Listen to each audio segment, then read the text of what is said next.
is there a right to health care? Can we think of access as very much something that everyone has a right to? Because if we do, then healthcare access is placed under the umbrella of or under the purview of justice frameworks.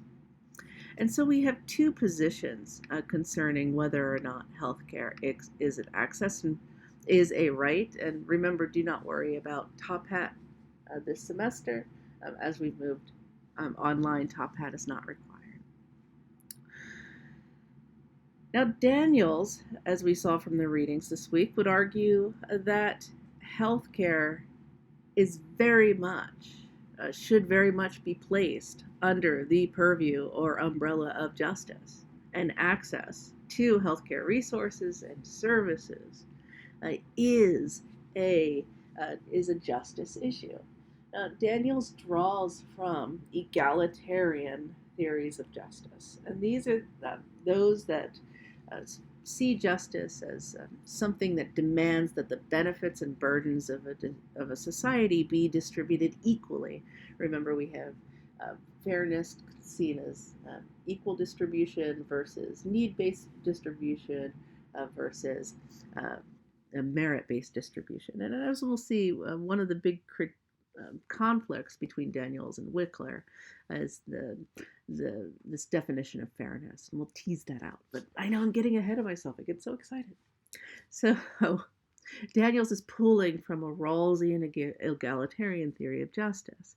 Now, some of the basic tenets of egalitarian theories of justice, in addition to the fundamental idea that the benefits and burdens of society should be distributed equally, include the following. We need to organize our society in such a way that it promotes the fair distribution of resources and opportunities. For Rawls, if we set up our society in specific ways, then the product of this larger systemic setup is justice. So justice is the product of good policies, good regulations, good healthcare systems, etc. If we could only, he asks us, and this is, as you'll see from the video that I will be posting concerning his veil of ignorance thought experiment, he asks us to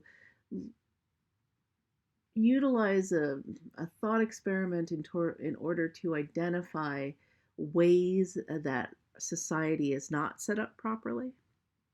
So to imagine that we are behind what he calls a veil of ignorance, that we haven't been born yet, and we're looking down on society behind this veil. We don't know any particulars about our particular situation when we are born. We don't know if we're going to be born in Detroit. We don't know if we're going to be born in California. We don't know if our family is going to have access to a lot of resources, or if our family is not going to have access to a lot of resources, et cetera, et cetera. And how would we want to set up a society so that no matter where you're born or in what circumstances you're born, that you will have the opportunity to live a fruitful and good life? And he argues that utilizing this sort of thought experiment will help us identify what key aspects of society we would like to.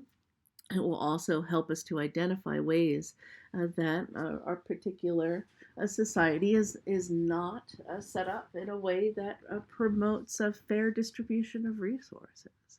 So is the housing system a problem? Access to housing, healthcare, is that an issue? What about being able to vote, etc.? What about our governmental system? All of these things. And so you then identify particular ways that our society is not working properly, and then you work towards changing those in a way after the thought experiment is done, and you sort of have your marching orders, so to speak, to work towards changing policies, regulations, etc., in such a way to promote the fairness so that when you are born, in no matter what circumstance, you will have a fair shake at life. Right? So that's a very short sort of paraphrase of 500 pages of Rawlsian theory here concerning the veil of ignorance. But two things that you should pull out of that include the idea that we need to organize our society in a way that promotes the fair distribution of resources and opportunities. So, justice, very much focusing on the societal level. And Rawls is not adverse, and egalitarian theories more generally are not adverse to interfering in the workings of the free market to ensure equal distribution. So those are two assumptions that are built into egalitarian concepts of justice. And it's built on fairness as equality here. Now, I will be placing this video on Blackboard. Please watch it concerning Rawls's veil of ignorance because it is an interesting thought experiment. And dare I say that Rawls's social political philosophy has been highly influential in healthcare settings and outside of healthcare settings. Indeed, John Rawls is one of the most influential philosophers of the last 20, 30 years. All right, so Daniels pulls from Rawls. He pulls from egalitarian theories of justice. And this is very important to understand for understanding his particular view or vision of healthcare access as a justice issue. Oh, wait. As a justice issue. I was trying to get rid of this pop-up. So he argues that, you know what, we can't figure out what principles of justice should govern access to healthcare or whether indeed healthcare is a justice issue by consulting general philosophical theories of justice. He's like, utilitarianism is not going to help us here. What are the benefits and harms and how are they distributed? Like, you know, because that's putting the cart before the horse. First, we have to decide whether or not healthcare, what type of good healthcare is.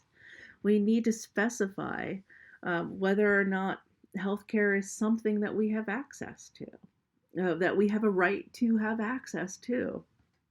You know, so we need to step back from general philosophical theories, and instead we need to look more specifically at healthcare and whether or not this bundle of goods should be placed under the umbrella of justice. Right? Is it a commodity? So what kind of good is health care? Is it a commodity like computers to be governed by market logic? We don't say we have a right to computers, right? We have a right. I have a right to this cleaning product that I have right here. Right? I have a right to coffee. And you have therefore the duty to provide me with said coffee, right? We wouldn't make that argument concerning coffee. We don't think of coffee as something akin to life, liberty, and the pursuit of happiness to pull from our seminal documents. I have a right to life, liberty, and the pursuit of happiness, and coffee, right? So determining what type or kind of a good, determining the type that a good is fundamentally the first step to determining how we should treat the distribution of said good. So to bring it back, is it a commodity like coffee, like computers, where we're governing it by market logic? We go to the store that provides coffee, and we utilize our earnings to purchase coffee if we desire said coffee? Or does it have special status due to its fundamental impact on well-being?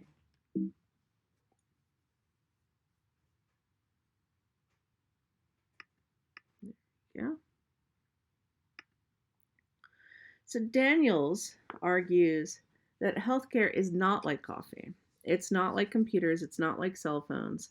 something where um, market logic is in place, where let's say I have some extra money and I want to go to Starbucks and obtain said coffee, where I provide my money or notes and then I am given coffee. No, healthcare is something that's fundamentally different, and that's what places it under the umbrella of justice. That's why access or not access to healthcare is a justice issue. So Daniels argues that health is a primary good, one that we would choose under the veil of ignorance. And if you haven't watched the Rawls video, please stop the recording or lecture now and then go back, watch the 5 minutes on the veil of ignorance thought experiment, because this will make a lot more sense after seeing that initial video, and then come back. So I'll wait for a few minutes. No. But it's very important to understand what a primary good is here. So Daniels argues that health is a primary good. So while we're under the veil of ignorance, floating around the world, and we're thinking about what structures in society are just or unjust, what goods should everyone have access to versus other goods, Daniels argues that healthcare should be seen as a primary good, or a good that you have identified as necessary for every human being to function. It's something that we should all have access to because it fundamentally impacts our lives on a daily basis. Primary goods are also those that individuals prefer to have more rather than less, very generally, and thus those that we need access to in a fair society.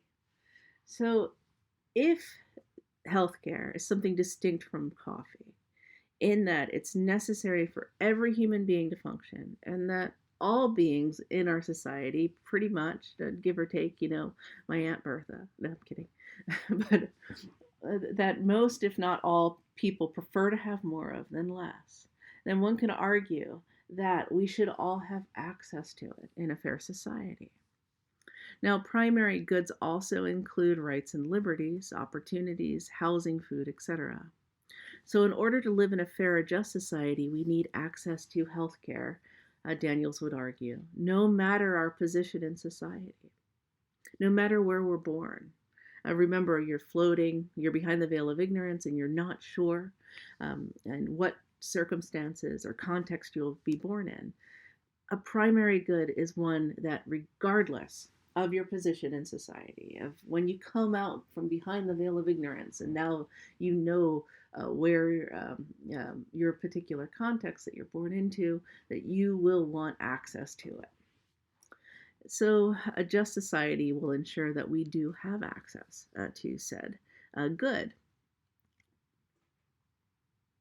And why is it, and not only is it a primary good, but Daniels moves on to argue that actually healthcare, if we look at all of the other primary goods, so remember, as we just looked at, primary goods necessary for every human being to function. Some other primary goods include food, shelter, clothing, etc. These are primary goods that every human being needs to flourish. Education. Daniels goes on to argue that not only is it a primary good, but it is a special primary good, because if you have a lack of health, this actually impacts your access to other primary goods and limits your opportunities to obtain a living, to obtain housing, to obtain food, and to live what Daniels would call, and Rawls would argue, your conception of a good life. Not to be confused with the very interesting series. Your conception of a good life. So you're behind the veil of ignorance, you're identifying these key goods that everyone needs to live well, and health not only is in this bundle, but health actually impacts your access to other primary goods. And as such, it's a special primary good. It's of special importance. And so obtaining health care is very much, or should very much be seen, according to Daniels, as a fundamental human right. Ergo, access issues are firmly then placed within the justice framework for Daniels. So, if health is a special primary good, then we need to promote and protect health in the population and to assist people when they're ill or disabled, end quote. Now that we've figured out what healthcare is and whether or not it falls under the umbrella of justice, well, this is fine and dandy. Okay, so healthcare is a special primary good. Yes, it impacts our access to other primary goods. It impacts whether or not we can make a living. It impacts our access to food, impacts our access to housing, etc. But then this begs the question, if it is so very important and everyone should have a right to it, Daniels, so how do we do this? This sounds great, but how do we ensure that everyone has access to healthcare? And that is the $1,000,000 question, right? That's what we've been trying to figure out with different healthcare systems and policies, etc., in place. Daniels argues that, well, let's cash this out in our current healthcare system. He is a bioethicist. So he has worked with different branches of the government in order to design a healthcare policy in the United States. And so he has some very specific recommendations. And he's like, well, even if we recognize healthcare as a right, it is important to remember that this doesn't give individuals a right to have all their healthcare needs met. It's not I have a right to healthcare and so everything should be taken care of. Rather, we should have a two-tier system. First, we should have a basic tier, and then we should have an elevated tier. Now, the basic tier includes services that meet important healthcare needs that impact specifically your opportunities to access other primary goods that you need in order to live a fulfilling life, such as food, clothing, shelter, etc. And he calls this a decent basic minimum, quote, to which there should be no obstacles, financial, racial, geographical, to access. So we should have a basic tier in place that everyone has access to so that there is a minimum of care provided to all people. And for Daniels, this will fulfill the requirement, the ethical requirements of seeing healthcare as a right. And he argues, well, and there can still be a second tier here beyond the basic tier, where less important needs or preferences are paid for and provided, like cosmetic surgery, and to which we can fairly place financial obstacles. So we have a basic tier everyone has access to, and then we have this secondary tier that you can opt in or not opt in based upon your preferences. And there can be financial obstacles, aka there can be pretty hefty healthcare premiums associated with the second tier. So for Daniels, social obligations need to be focused on providing the basic tier or a decent basic minimum and not on the secondary system. So I want to ask you guys what you think about Daniel's position here. This is a very strong position. It can also be seen as a very radical position. Right? It is definitely an interesting application of egalitarian theory and Rawlsian conceptions of social justice. So, what do you think? Do you think that healthcare is a right? Do you think that it should be seen as such? Do you think it is a special primary good? Yay or nay? Do you also think that even if we accept this, Should it necessitate a two-tier system? Do you think there should be a basic tier that everyone has access to, or not? Uh, do you think that healthcare should be equally distributed?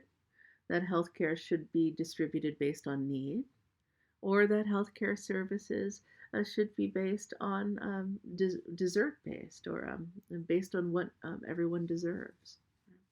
Should it be governed by the market, such as in libertarian theories of healthcare distribution?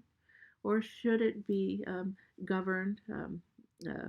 Uh, should it be taken outside of the market context, such as what egalitarian theories are arguing, at least for the basic tier, not for the second tier here?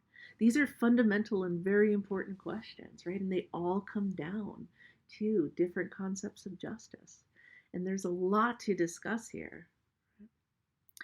So, this is an area, or this is a position that will bring up a lot of important questions that could and should be discussed not only on the discussion forum, but also outside of the class as well. Now, wait a minute.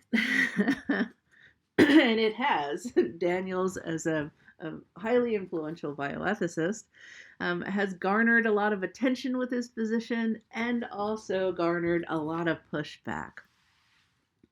So Daniels argues, bam, healthcare is a right. We need a two-tier system. Another bioethicist, Engelhardt, he's like, whoa, whoa, whoa, whoa, whoa, whoa. Now wait, I don't agree with you. I don't think that there is a basic moral right to healthcare. This doesn't exist, Daniels, and just because you've spilled ink on this doesn't mean that it doesn't make it true.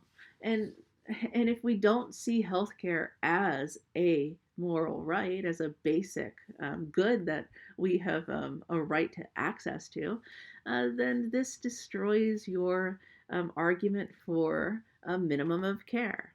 So we have Daniels on the one corner, and now we have Engels coming up hard on the other corner, and they are definitely coming into conflict here, precisely because of how they're defining healthcare, as whether or not it's a primary good or not. So how does Engelhardt then critique Daniels' argument? Well, he's like, one, this is a type of medical welfare. And that just because you need something, this doesn't generate rights or duties to provide it. Like, for example, right now I do need another cup of coffee, but then this doesn't generate like a duty for you guys to go out to Starbucks and provide another cup of coffee, right? Just because you need something doesn't mean that someone has a duty to provide it. So healthcare isn't a basic good. It's unlike food, clothing, and shelter. There's no limit on the amount that can be invested, and no guarantee that even with infinite resources, good results will be achieved. Unlike food, where we can invest a certain amount of money and everyone's caloric requirements are taken care of, healthcare does not act in the same way. You could put in a lot of money, especially in end-of-life care, and you won't necessarily receive good results.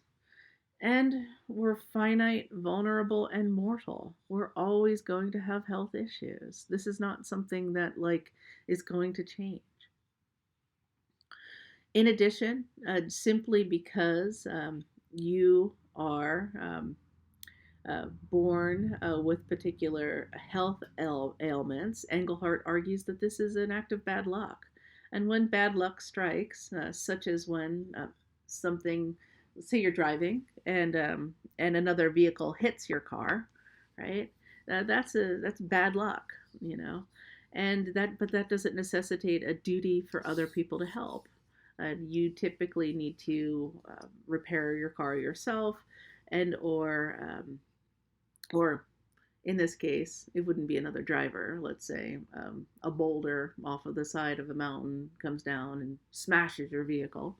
You know, in that instance, you know, the community is not beholden to help you. You need to help yourself, right? And Engelhardt argues that this is similar for health issues.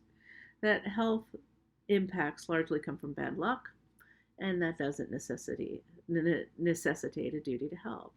So needs do not generate rights and duties, and hey, um, just because something happened to you doesn't necessarily mean that others have a duty to take care of it for you.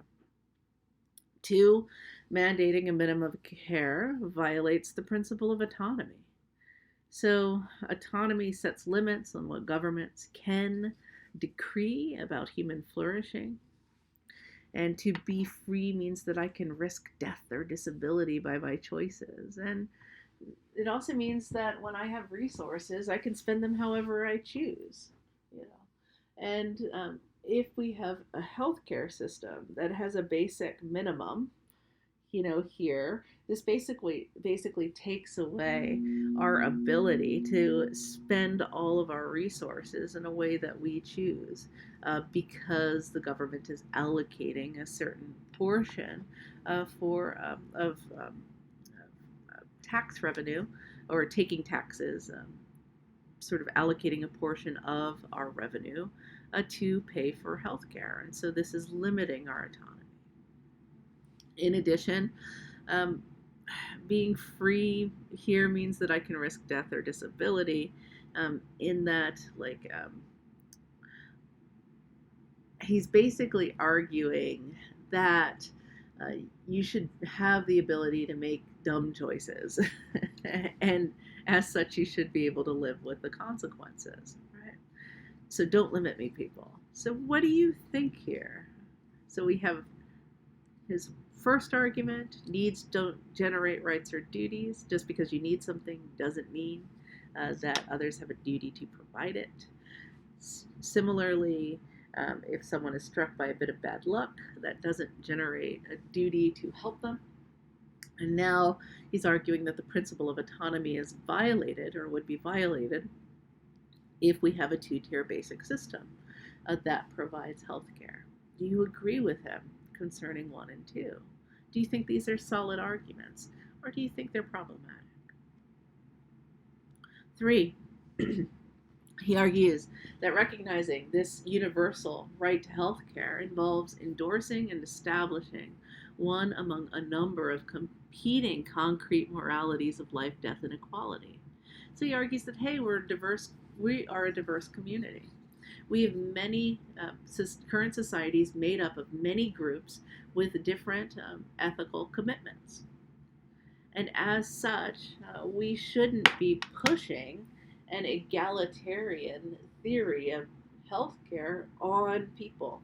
We're actually violating their competing ethical standards. So, by arguing that we should have a basic that healthcare is a human right, we're not respecting diverse ethical standards, and we're going to risk further politicizing the healthcare debate. Okay.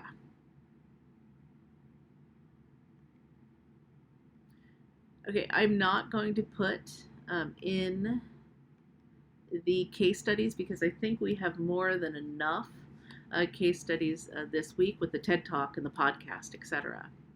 However, we have two very different positions concerning healthcare and whether it falls under the umbrella of justice. Is healthcare access a justice concern? So I'm curious where you stand here. Do you agree with Daniels that healthcare is a basic human right and that everyone should have access to healthcare? Or do you agree with Engelhardt that healthcare is not a basic human right, and as such we have a no duty to provide basic healthcare to citizens?